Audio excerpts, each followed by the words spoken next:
وبركاته. انا امجد سمير من GST ادفانتك مصر. النهارده هتكلم عن جهاز الاونو 2173AF. اونو 2173AF هو جهاز كمبيوتر فريندلس مخصص لابلكيشنز الاوتوميشن. جهاز الاونو 2173AF جهاز مبني على بروسيسور اتوم 1.6، فيه رامات 2 جيجا، بيسبورت الستورج ديفايس سواء CF كارد او الهارد ديسك. النهارده هنتكلم عن طريقه تركيب CF كارد او الهارد ديسك. اول جزء هتكلم عن تركيب CF كارد. ده مكان الCF كارد، ده شايفين ده مكان الCF كارد اللي هيتركب فيه. تمام، ده شكل CF كارد نفسه. هبدا افك المسمارين بتوع الغطا بتاع مكان الCF كارد.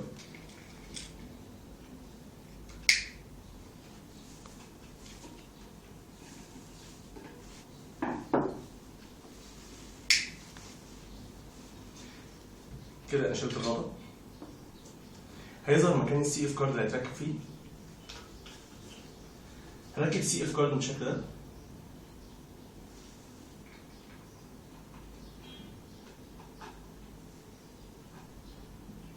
لحد ما هيظهر عندي مكان الزرار ده.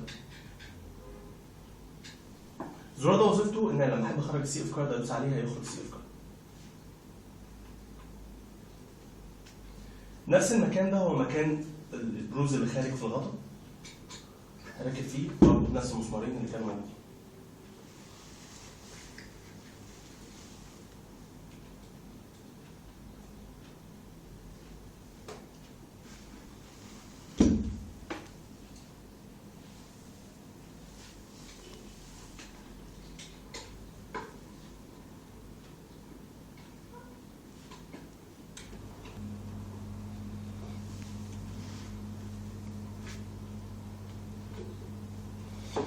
كده عندي مساحه تخزين 4 جيجا ناتج عن الCF كارد راكب جوه الاونو. ممكن انزل عليه السيستم، ممكن اعمل بوت من على الCF كارد.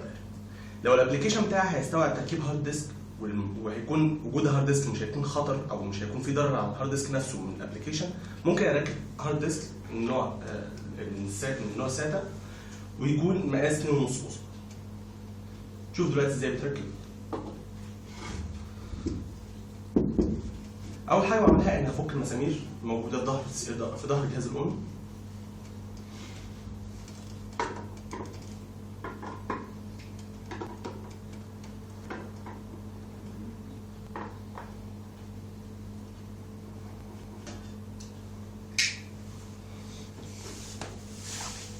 مجرد ما فكيت 6 مسامير اللي في ظهر جهاز الاونو هقدر اشيل الكفر الموجود في جهاز الاونو.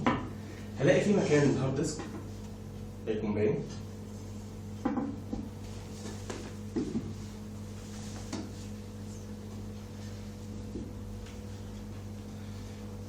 في المكان الهارد ديسك هشيل الاربع مسامير، هفك الاربع مسامير دول هيتركب فيه المنعرض.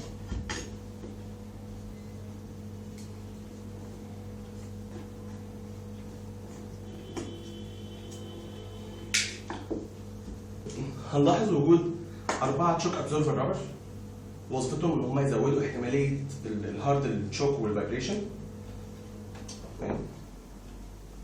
هركب الهارد بالشكل ده.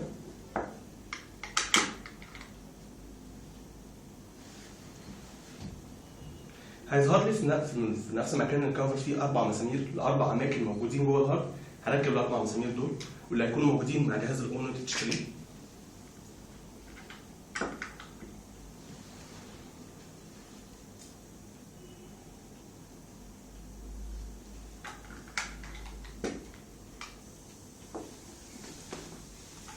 هرجع تاني الكفر بتاع الاونو، هرجعه في مكانه واربط ال4 مسامير بتوعه. كده خلصت الجزء الاول من تركيب الهارد والتركيب الميكانيكي. فاضل الجزء الثاني التركيب الكهربي، واللي هحتاج فيه مجموعه الكابلات اللي هتبقى جايه مع جهاز الاونو برضه. كابل توصيل الباور للهارد، كابل توصيل الداتا للهارد. هوصل كل كابل في مكانه في الهارد ديسك.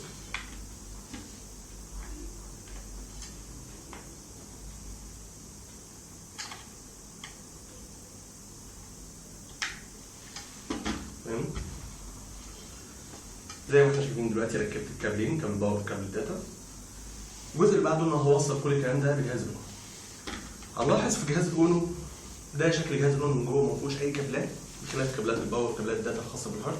اللي احنا هنركبها دلوقتي، وده مكان السي اف كارد اللي احنا اوريدي مركبينه. هوصل مكان الباور والداتا في المكان ده، ده مكان الباور اهو، ده مكان الداتا.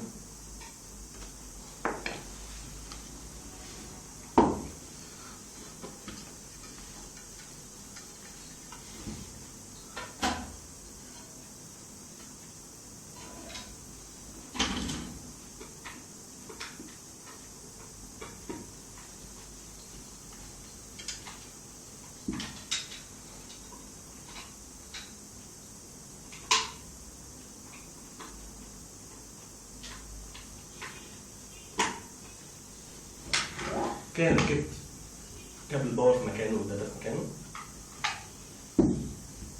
طبعا براعي في التركيب الكيز بتاعت كل سوكت فيهم عشان كل سوكت تبقى صعب. في الاخر انا كده موصل الهارد الباور والداتا ومركب الهارد في مكانه، ومش فاضل ان انا اقفل الجهاز الام. يبقى كده انا عندي مساحه تخزين، هي مساحه تخزين الهارد ومساحه تخزين السي اف كارد موجودين في نفس الجهاز. هقفل الجهاز الام بست مسامير بتوعه.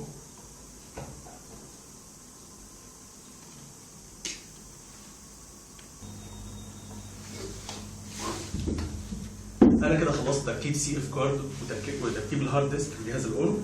جهاز الاون كده جاهز للتشغيل، جاهز انه ينزل عليه اوبريتنج سيستم سواء على السي اف كارد او الهارد ديسك، ويكون مساحه تخزين. كده احنا ركبنا السي اف كارد والهارد ديسك جوه جهاز الاون. جهاز الاون دلوقتي قادر على استيعاب اوبريتنج سيستم سواء على السي اف كارد او الهارد ديسك، قادر على استيعاب مساحه التخزين بتاعت السي اف كارد او الهارد ديسك لحد مثلا. لمزيد معلومات زوروا موقعنا gstegypt.com او advantech.com.